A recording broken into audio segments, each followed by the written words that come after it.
Hindenburg research की report 24 जनवरी को आने के बाद से गौतम अडानी को लगातार नुकसान पे नुकसान होता जा रहा है। अब तक कम से कम 10 लाख करोड़ का झटका लग चुका है। आए दिन उनकी संपत्ति में गिरावट होती जा रही है और नुकसान बहुत बड़ा है। पर कहावत है ना, किसी का नुकसान तो किसी का मुनाफा। तो अगर इससे मुनाफा हो भी रहा है तो किसे हो रहा है? आज की वीडियो में हम यही जानेंगे कि आखिरकार मुनाफा किसको हो रहा है। मैं अमरजीत सिंह आपका स्वागत करता हूं दुनियादारी के इस वीडियो में। अडानी ग्रुप के कई कंपनियों के शेयर का बिकने का दौर आज भी चल रहा है और इसमें असली मुनाफा हिंडनबर्ग का ही हो रहा है। वैसे हिंडनबर्ग ने अपनी रिपोर्ट के शुरुआत में ही लिखा था कि उन्होंने अडानी के शेयर की शॉर्ट पोजीशन ले रखी है और उन्होंने अमेरिका में खरीदे जाने वाले ब्रांड्स और डेरिवेटिव इंस्ट्रूमेंट्स के जरिए यह किया है। आइए जानते हैं आखिरकार ये शॉर्ट सेलिंग क्या होता है। बहुत से लोग ये समझते हैं कि बस शेयर्स से बढ़ते दामों से ही पैसे कमाए जा सकते हैं, यानी कि सस्ते में शेयर लिया और जब महंगा हुआ तो बेच दिया और पैसे कमा लिए। यही होता है एक तरीका ना पैसे कमाने का। लेकिन ये सिर्फ एकमात्र तरीका नहीं है। दुनिया में काफी लोग शेयर्स के गिरते दामों से भी पैसा कमाते हैं और जिसे कहते हैं शॉर्ट सेलिंग करना। शॉर्ट सेलिंग को आसान भाषा में समझने के लिए मैं आपको उदाहरण देता हूं। अक्सर लोग ऐसे शेयर खरीदना पसंद करते हैं जिसके दामों में आगे जाके बढ़ोतरी होने का अनुमान होता है और अभी उन शेयर्स को खरीद लेते हैं और उनका दाम बढ़ने पर मुनाफा कमाकर बेच देते हैं।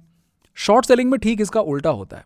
शॉर्ट सेलिंग में आज हम शेयर को बेच देते हैं जो शेयर हमारे पास है ही नहीं। अब सवाल ही उठता है कि जो शेयर्स हमारे पास है ही नहीं उन्हें बेचा कैसे जाता है। तो इसका जवाब है कि अभी हमने बेचने का डील तो किया है, पर हमने डिलीवरी करने के लिए उससे एक खास समय मांगा है। मान लीजिए 3 दिन। हमें अनुमान है कि आज जिस शेयर का दाम 100 रुपए है, 3 दिन के बाद उसका दाम 80 रुपए हो जाएगा। तो मैं 3 दिन बाद जब उसका दाम सच में 80 रुपए हो जाएगा तब मैं खरीद के उसे डिलीवर कर दूंगा। इस पूरे लेन देन में मुझे 20 रुपए का मुनाफा हो गया।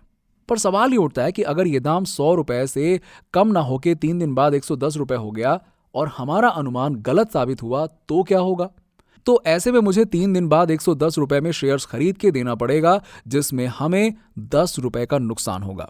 हिंडनबर्ग ने भी बिल्कुल ऐसा ही किया। पहले शॉर्ट पोजीशन ले ली और फिर उसके बाद अपनी रिपोर्ट पब्लिश कर दी लोगों के सामने और जिसके बाद दामों में कमी आ गई। अब यह सही समय है जब हिंडनबर्ग इस सिचुएशन का फायदा उठा के पैसे कमाएगा।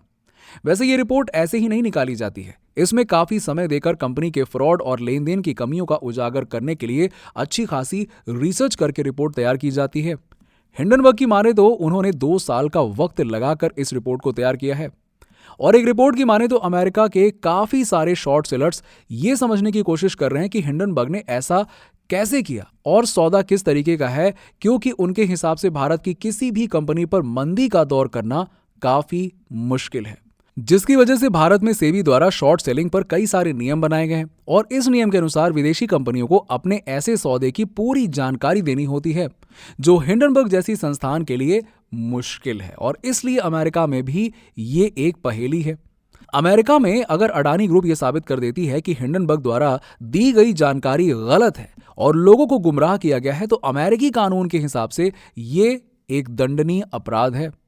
सच्चाई आने में अभी समय है, पर नुकसान बहुत बड़ा है। आपको क्या लगता है और क्या आप अडानी ग्रुप के शेयर्स में आज इन्वेस्ट करना चाहेंगे? हमें कमेंट सेक्शन में कमेंट करके बताइए। मिलते हैं आपसे दुनियादारी के अगले वीडियो में।